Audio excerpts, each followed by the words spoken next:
Good evening guys. हम कर रहे थे एनपीओ और आज हम स्टार्ट करेंगे न्यू टॉपिक।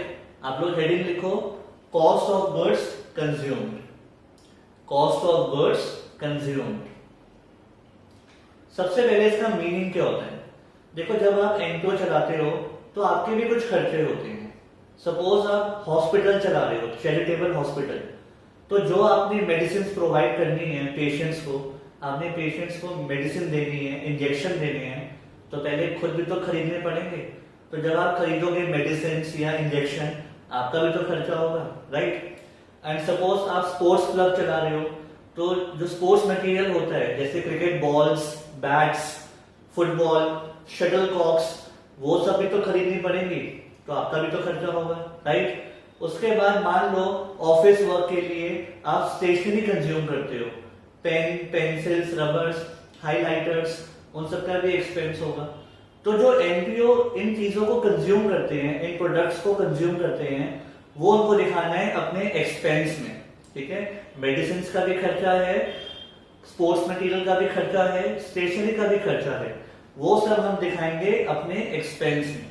तो इस टॉपिक में हमने ये निकालना है कि हमने कितने गुड्स कंज्यूम किए, कितने गुड्स इस साल यूज किए।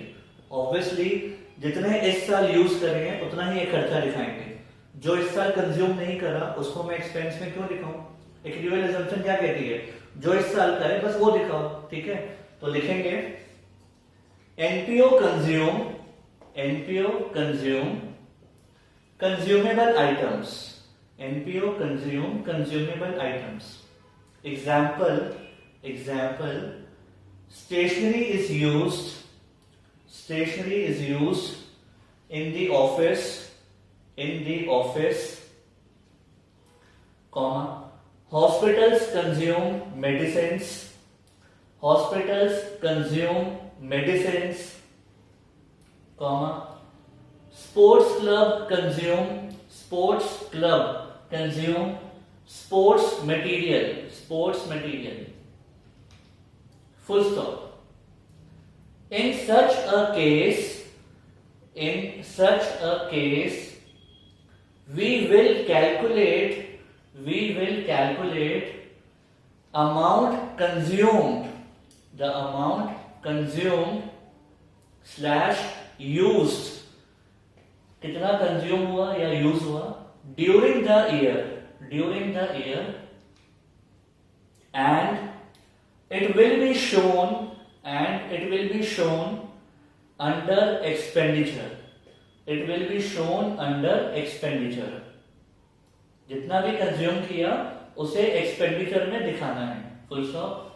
नेक्स्ट लाइन में लिखना the amount of goods consumed, the amount of goods consumed during the year, during the year is calculated as follows, is calculated as follows। अब आपको ये लिखना है, एक छोटा सा फॉर्मूला है, ओपनिंग स्टॉक, ओपनिंग स्टॉक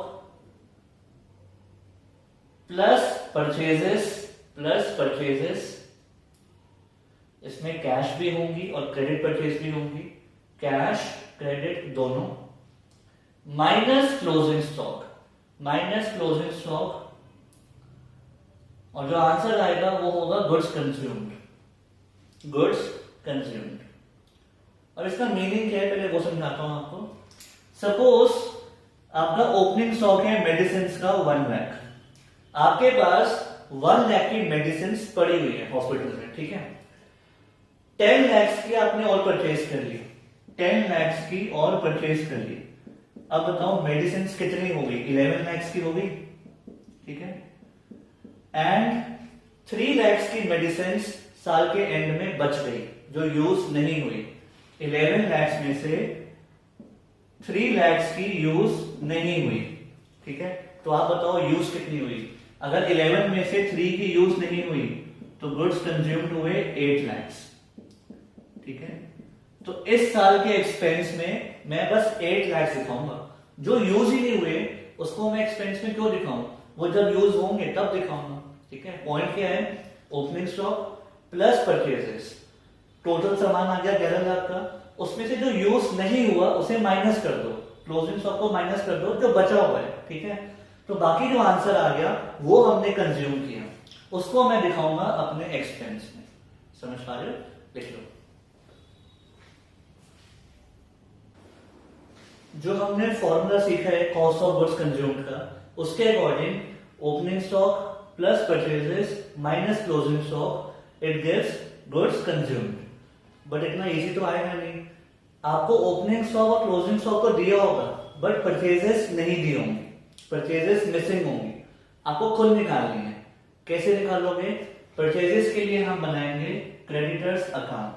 तो आप लोग एक नोट लिखो, if purchases are not given, if purchases are not given, अगर परचेजेस नहीं है, then we will find out, then we will find out by making creditors account, then we will find out by making creditors account। हम ये account बनाएंगे और यहां से purchases आएंगे। कैसे? बहुत ध्यान से देखना, अभी लिखना मत। क्रेडिटर्स अकाउंट बनाएंगे। क्रेडिटर एक होती है लाइबिलिटी, और लाइबिलिटी का होता है क्रेडिट बैलेंस, राइट। तो increase in liability, increase in liability यहां पे होगा। जब भी लाइबिलिटी बढ़ेगी क्रेडिट, और जब भी कम होगी तो उल्टा हो जाएगा डेबिट, ठीक है। लाइबिलिटी का होता है क्रेडिट बैलेंस, तो इंक्रीज वहां और डिक्रीज डेबिट में। अब लाइबिलिटी का ओपनिंग बैलेंस हमेशा क्रेडिट में होता है, एसेट्स का ओपनिंग बैलेंस डेबिट में होता है, लाइबिलिटी का ओपनिंग बैलेंस क्रेडिट में होता है, ठीक है। तो यहां आएगा by balance brought down, opening balance, और इधर आएगा ऑपोजिट साइड में to balance carried down, closing balance. Opening यहां होता है, क्लोजिंग यहां, ठीक है। अब सुनना बहुत ध्यान से, अगर आपने क्रेडिटर्स को पेमेंट करी, पेमेंट, तो लाइबिलिटी बढ़ रही है या कम हो रही है? अगर आप उनको पे कर रहे हो तो अपनी लाइबिलिटी खत्म कर रहे हो। तो यहां पे आता है टू बैंक, अमाउंट पेड, जो आपने उनको पे किया उससे लाइबिलिटी कम हो रही है, ये आपको दिया होगा, ठीक है। इस अकाउंट को क्लोज करोगे ना, ये वाली साइड को लोगे, उसके बाद ये माइनस करोगे, तो यहां आ जाएगी बैलेंसिंग फिगर, और वो क्या होगी? By credit purchase. अकाउंट को क्लोज करके बैलेंसिंग फिगर अपने आप आ जाएगी क्रेडिट परचेज। सीधी सी बात है, अगर आप उधार पे सामान खरीदते हो, अगर आप क्रेडिट परचेज करते हो, तो आपकी लायबिलिटी बढ़ रही है, तो वो यही होना चाहिए। तो क्रेडिट परचेज यहां पे होता है। एक और प्रूफ है इसका, अगर आप क्रेडिट परचेज करते हो, उधार पे सामान खरीदते हो, तो उसकी एंट्री क्या होती है? उसकी एंट्री होती है परचेजेस टू क्रेडिटर, यही होती है। उधार पे सामान खरीदा तो एक्सपेंस है और लायबिलिटी है, चेक कर लो। क्रेडिटर में क्रेडिट साइड पे आएगा बाय परचेजेस, वही लिखा है। और अगर आप क्रेडिटर को पे करते हो तो उसकी एंट्री आपने क्या सीखी है? क्रेडिटर टू बैंक, लायबिलिटी खत्म, पैसे गए, वही तो किया है। क्रेडिट के डेबिट में आएगा टू बैंक, ठीक है। तो पॉइंट क्या है, अगर आप उधार पे सामान खरीदोगे तो लायबिलिटी बढ़ रही है, इधर आएगा, और जब पेमेंट करोगे तो लायबिलिटी कम होगी, ठीक है। ये तीन आइटम्स आपको दी होंगी और आपको ये निकालनी है बैलेंसिंग फिगर से। एक बार परचेजेस आ जाए उसके बाद वहां पुट करना, फिर सॉल्व हो जाएगा, ठीक है। लिख लो। अब एक क्वेश्चन स्टार्ट करते हैं, आप लोग रीड करो।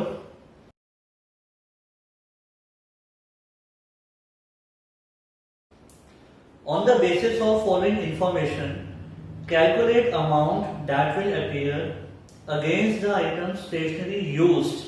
आपको निकालना है कितनी स्टेशनरी यूज हुई इस साल। इनकम एंड एक्सपेंडिचर में दिखाना है, कौन सी साइड पे? एक्सपेंडिचर वाली साइड पे, ठीक है। आपको दिया हुआ है stock of stationery as at 1 April 2019। आपका ईयर कौन सा है? 20 वाला। तो जो 1 अप्रैल 19 में दिया है दैट इज ओपनिंग स्टॉक। तो पहले हम लिख लेते हैं, ओपनिंग स्टॉक आपको दिया हुआ है 12,000, राइट। उसके बाद creditors for stationery as at 1 April, ये आ गए आपके ओपनिंग क्रेडिटर्स। तो क्रेडिटर्स का अकाउंट बनाते हैं, बहुत ध्यान से देखना, जब भी लायबिलिटी बढ़ेगी क्रेडिट, जब भी कम होगी डेबिट। और क्रेडिटर्स का ओपनिंग बैलेंस आता है क्रेडिट में और क्लोजिंग कहां आएगा, डेबिट में। ठीक है, लायबिलिटी का ओपनिंग बैलेंस क्रेडिट। अब आपको ओपनिंग क्रेडिटर्स दिए हुए हैं 25,600, 25,600 पुट कर दो। उसके बाद अमाउंट पेड फॉर स्टेशनरी, आपने स्टेशनरी के लिए पे किया 1,40,000, इसका मतलब है क्रेडिटर्स को पे किया 140। ठीक है, तो यहां पे आएगा टू बैंक अमाउंट पेड। जब आप पेमेंट करोगे तो बेसिकली अपनी लायबिलिटी को कम कर रहे हो, तो इधर आएगा 140। ठीक है, अब देखो क्लोजिंग क्रेडिटर्स कितने हैं। Creditors for stationery as on 31 March, ये है 24,000। अब इस अकाउंट को क्लोज करेंगे और हम ये आइटम निकाल लेंगे और यहां पे आएंगी बाय क्रेडिट परचेजेस, ये आएंगी बैलेंसिंग फिगर से। इसको निकालते हैं, 140 प्लस 24 164, 164 में से 25,600 गए, तो इट शुड बी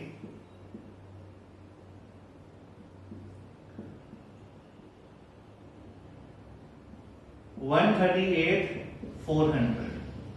ठीक है, अब सबसे पहले इस अकाउंट का मीनिंग समझो, आंसर तो बाद में निकाल लेंगे। आपको ओपनिंग क्रेडिटर्स दिए हुए हैं, क्लोजिंग क्रेडिटर्स दिए हुए हैं और कितना पे किया वो दिया हुआ है। ठीक है, यहां से आ गई क्रेडिट परचेज। अब इसका मीनिंग क्या है, स्टार्टिंग में क्रेडिटर्स थे 25,600 के, उधार हमारे ऊपर था, हमने और सामान खरीदा, लायबिलिटी बढ़ गई 138,400। 25,600 के स्टार्टिंग में थे, 138,400 का और खरीद लिया, तो हमारे ऊपर टोटल उधार कितना होना चाहिए, टोटल उधार होना चाहिए हमारे ऊपर 8, 5, 13, 14, 6, 1,64,000 का। स्टार्टिंग में इतना था और खरीद लिया, 164 का उधार है। अब देखो पे कितना कर दिया, 140। पेमेंट करने से लायबिलिटी को हम खत्म कर रहे हैं, 140 का पे कर दिया, तो एंड में बचना कितना चाहिए, 24,000, जो स्टिल पेंडिंग है, वही तो है। तो इस अकाउंट का मीनिंग समझो, ओपनिंग क्रेडिटर्स प्लस और खरीद लिया, जो पे कर दिया वो माइनस, और जो बच गए वो ये 24। ठीक है, बस फर्क इतना है, आपको ये 3 आइटम्स दी हुई हैं और ये निकालनी थी। अच्छा ओके, अब हम निकालेंगे गुड्स कितने कंज्यूम किए। तो ओपनिंग स्टॉक का 12,000 प्लस परचेजेस, कैश परचेजेस तो 3 ही हुई, तो बस क्रेडिट परचेज है। कितने का सामान खरीदा, 138,400। ओपनिंग स्टॉक था 12, 138,400 का खरीद लिया, तो टोटल सामान कितना हो गया, 150,400। टोटल इतना हो गया, लेस क्लोजिंग स्टॉक, जो बच गया, जो यूज नहीं किया। तो देखो क्लोजिंग स्टॉक कितना है, क्लोजिंग स्टॉक है स्टेशनरी का 23,200, 23,200।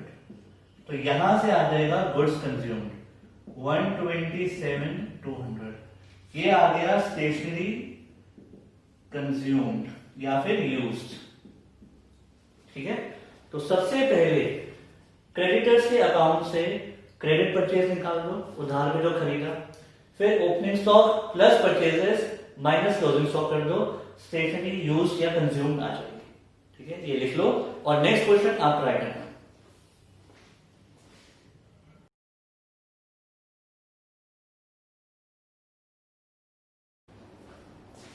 अब इस क्वेश्चन में आपको ओपनिंग स्टॉक ऑफ मेडिसिन दिया हुआ है 50,000, तो ओपनिंग स्टॉक 50,000, परचेजेस हमें नहीं पता, और क्लोजिंग स्टॉक ऑफ मेडिसिन है 75,000 31 मार्च को 75,000। ठीक है, इसको पुट कर दिया। अब ओपनिंग क्रेडिटर्स कितने हैं, 40,000, बैलेंस ब्रॉट डाउन ओपनिंग, और क्लोजिंग क्रेडिटर्स हैं 60,000, ये भी पुट कर दिए। अब आप देखो अमाउंट पे कितना किया, पेमेंट में दिया हुआ है बाय पेमेंट फॉर मेडिसिन, ये कैश परचेजेस नहीं है वरना मेंशन होता। ये आपने क्रेडिटर्स को पे किया, कितना पेमेंट करी, 150, तो 150 की पेमेंट करी। अब इस अकाउंट को क्लोज करते हैं, ये हायर साइड है 210, 2,10,000 में से 40 गए तो परचेजेस आ गई 170। ठीक है, इसका मीनिंग क्या है, 40 के थे क्रेडिटर्स, 170 का और खरीद लिया, तो 2,10,000 देने थे, उसमें से 150 दे दिया, तो क्लोजिंग क्रेडिटर्स होने चाहिए 60। ठीक है, फिलहाल परचेजेस कितनी आ गई 170, इसको यहां ले आओ। ठीक है, ओपनिंग स्टॉक था 50, परचेज की 170, तो टोटल सामान हो गया 2,20,000, जिसमें से 75 का बचा हुआ है, बच गया, तो हमने कंज्यूम कितना कर लिया होगा, कंज्यूम कर लिया होगा 1,45,000। ठीक है, तो एक बार शॉर्ट में सबसे पहले हमने निकाली क्रेडिट परचेज, इस अकाउंट को यूज करके। ओपनिंग स्टॉक था 50, परचेज करिए 170, बस क्रेडिट परचेज दिए, कैश परचेज नहीं दी, तो टोटल सामान हो गया 220 का, उसमें से बच गया 75 का, इतना मतलब ये कंज्यूम कर लिया होगा। ठीक है, लिख लो। अब करेंगे नेक्स्ट क्वेश्चन, आप लोग रीड करो।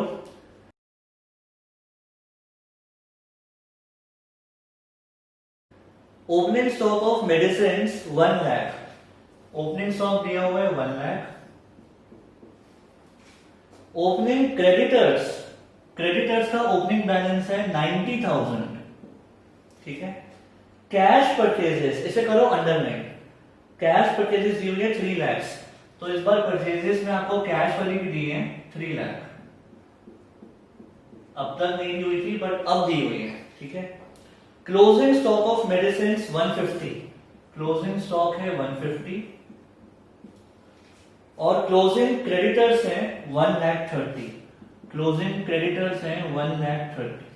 ठीक है, अब देखना बहुत ध्यान से, इस बार दो फिगर्स मिसिंग हैं, परचेजेस भी नहीं है, अमाउंट पेड भी नहीं है, तो यहां पे हम एज्यूम करेंगे कि अमाउंट हमने कुछ पे किया ही नहीं, कुछ पे ही नहीं किया, कहीं लिखा ही नहीं है कितना पे किया, क्योंकि अगर आप ध्यान से देखो इस बार आपको कैश परचेजेस देगी, वो तो यही आएंगी, यहां तो आ नहीं सकती। क्रेडिटर्स को कितना पे किया मेंशन ही नहीं है, तो आप मान लो कि कुछ पे नहीं किया, कैसे, यहां देखना, ये है 130 हायर साइड है, इसमें से 90 गए तो कितने बचे 40, तो क्रेडिट परचेज आ गई 40,000।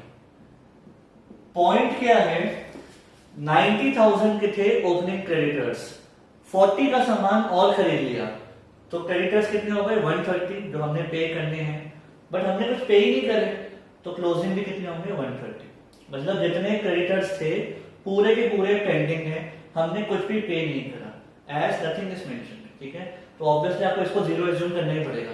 अब यहां देखो, ओपनिंग स्टॉक था 1 लाख, खरीद लिया 340 का, तो टोटल कितना हो गया 440, माइनस क्लोजिंग स्टॉक 150 जो बच गया, तो यूज कितना किया होगा 290, तो मेडिसिन कंज्यूम्ड आ गई 2,90,000।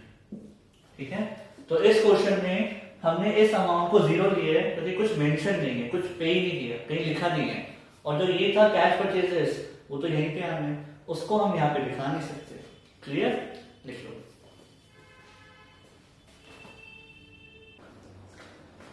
अब करेंगे नेक्स्ट क्वेश्चन, आप लोग रीड करो।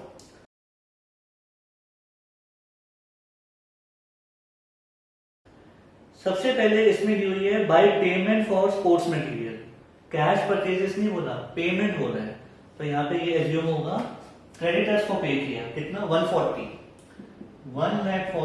क्रेडिटर्स को पे किया। उसके बाद बैलेंस शीट देखो, 1 अप्रैल मतलब opening balance sheet, opening balance sheet में स्पोर्ट्स मटेरियल है 8,000, मतलब opening stock of sports material, ये तो हो गया 8,000। ठीक है, साथ में दिया हुआ है creditors for sports material, opening creditors हो गए 6,000, नीचे लिखा हुआ है sports material in hand 22,000, closing दिया हुआ है स्पोर्ट्स मटेरियल का 22। इस बार कैश परचेजेस नहीं दी हुई, तो जो भी आएंगी वो क्रेडिट होंगी। ठीक है, और क्लोजिंग क्रेडिटर्स भी नहीं दिए हुए, तो एज्यूम कर लो कि नहीं है, क्लोजिंग क्रेडिटर्स नहीं है। कैसे, ये देखो हायर साइड 140, 140 में से 6 गए, बैलेंस यही बचना चाहिए, यहां तो बचेगा नहीं, ये हो गया 134। इसका मीनिंग क्या है, ओपनिंग में थे 6000, 134 का और खरीद लिया तो 140 के हो गए क्रेडिटर्स और उनको पूरा पे कर दिया, तो क्लोजिंग क्रेडिटर्स कुछ है ही नहीं, सारा हिसाब क्लियर। ठीक है, अब परचेजेस दिखाओ 134, कैश परचेजेस तो है नहीं, तो 8000 ओपनिंग था, 134 का खरीद लिया, टोटल हो गया 142। इसमें से 22 का एंड में बचा हुआ है, तो यूज कितना कर लिया, 1,20,000, इतना कंज्यूम कर लिया जो हमें एक्सपेंडिचर में दिखाना। आई होप समझ आ गया होगा। तो अगर यहाँ पे 2 आइटम्स मिसिंग होती हैं तो आपको एक को निल मानना पड़ेगा। ठीक है, लिख लो। अब आप लोग एक नोट लिखो, when purchases are given directly, comma, then there is no need to make creditors account.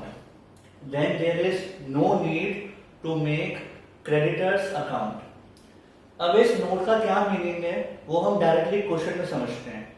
आप लोग क्वेश्चन रीड करो।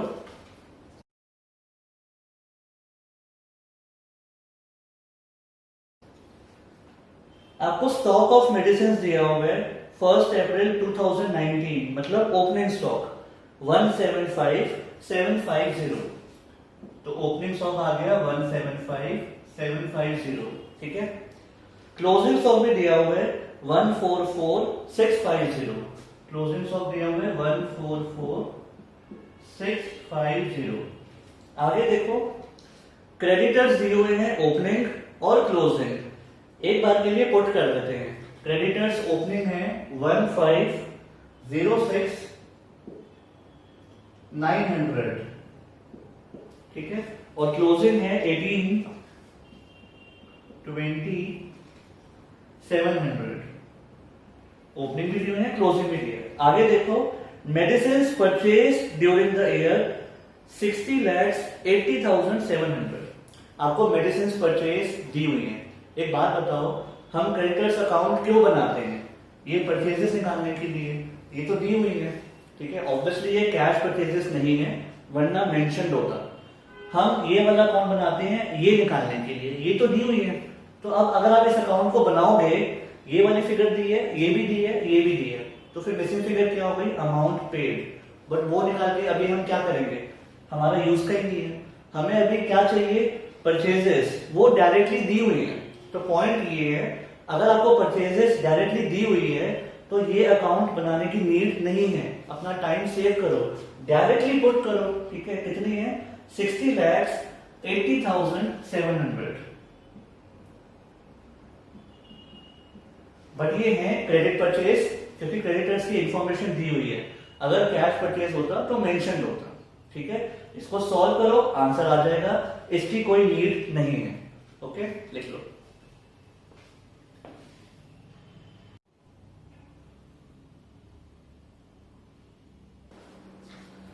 अब करेंगे नेक्स्ट क्वेश्चन, आप लोग रीड करो।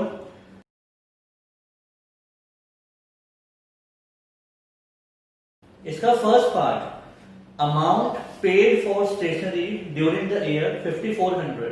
हमने 5400 पे किया, इसको एक सेकंड के लिए छोड़ दो। आगे देखो, stock of stationery in hand on 31 March 2020। हमारा ईयर कौन सा है, 2020, और ये स्टॉक भी कब दिया हुआ है, 31 मार्च 20, मतलब ये है क्लोजिंग स्टॉक। कितना दिया हुआ है, 250। ठीक है, क्रेडिटर्स के बारे में कोई भी इंफॉर्मेशन नहीं है, ना ओपनिंग, ना क्लोजिंग, ना परचेजेस, ना अमाउंट पेड। पॉइंट क्या है, क्रेडिटर्स के बारे में कुछ भी नहीं है, इसका मतलब इस बार क्रेडिट परचेज है ही नहीं।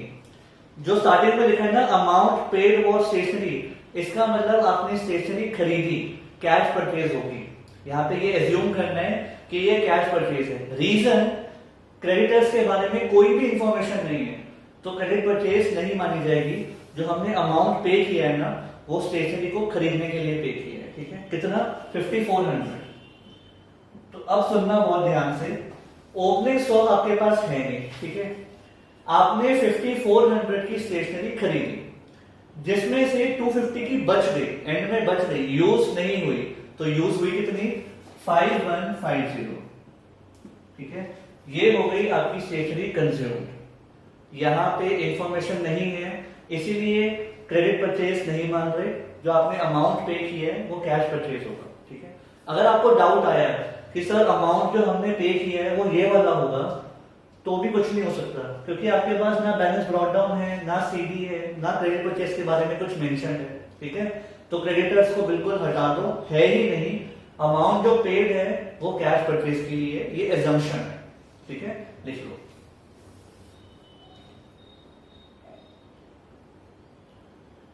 अब इसका करेंगे second part. Stock of stationery on 1 April 2019। आपको दिया हुआ है ओपनिंग स्टॉक, कितना दिया हुआ है? 1500। Payment made for stationery 5400। फिर से आपने कैश परचेज करी 5400, और stock of stationery in hand on 31 March, closing stock है 250। ठीक है, क्रेडिटर्स के बारे में कोई इंफॉर्मेशन नहीं है, इसलिए उन सबको निल मान लो। अब यहां देखो, पहले से था 1500 का, खरीद लिया 54, टोटल हो गया 6900, इसमें से बच गया 250 का, तो यूज कितना कर लिया? 6650। ठीक है, लिख लो।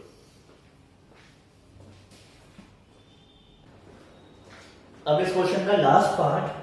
स्टॉक ऑफ स्टेशनरी दिया हुआ है 1 अप्रैल को 1500, opening stock 1500, creditors for stationery on 1 April. अब इस बार क्रेडिटर्स दिए हुए हैं, ओपनिंग क्रेडिटर्स कितने हैं? 1000, तो अब अकाउंट बनेगा। ठीक है, आगे देखो, अमाउंट पेड फॉर स्टेशनरी। आपको परचेजेस नहीं दी डायरेक्टली, डायरेक्टली परचेजेस ही होती तो अकाउंट की नीड ना होती, हम पुट करते थे, बट यहां पे क्या दिया हुआ है? Amount paid. अब इसको मानना पड़ेगा कि ये वाला है 5400। रीजन, अब आपको क्रेडिटर्स दिए हुए हैं, तो अमाउंट पेड जो किया वो क्रेडिटर्स को पे किया होगा, ये मानना पड़ेगा। ठीक है, क्लोजिंग क्रेडिटर्स नहीं है, तो यहां से परचेजेस आ जाएगी कितना? 4400। एक बात समझना, बहुत ध्यान से समझना, अगर आपको डायरेक्टली परचेजेस दी होती तो इस अकाउंट की नीड नहीं थी। इस बार आपको दिया हुआ है अमाउंट पेड, बट ये कैश परचेजेस नहीं मानना। रीजन, आपको क्रेडिटर्स दिए हुए हैं, तो अब इसको ये मानना पड़ेगा। ठीक है, अब इसको पुट करते हैं। ओपनिंग स्टॉक का 1500, परचेजेस है 4400, और क्लोजिंग स्टॉक कितना है? 250। अब निकाल लो आंसर, तो इट शुड बी 5900 माइनस 250, तो ये हो जाएगा 5650। ठीक है, लिख लो।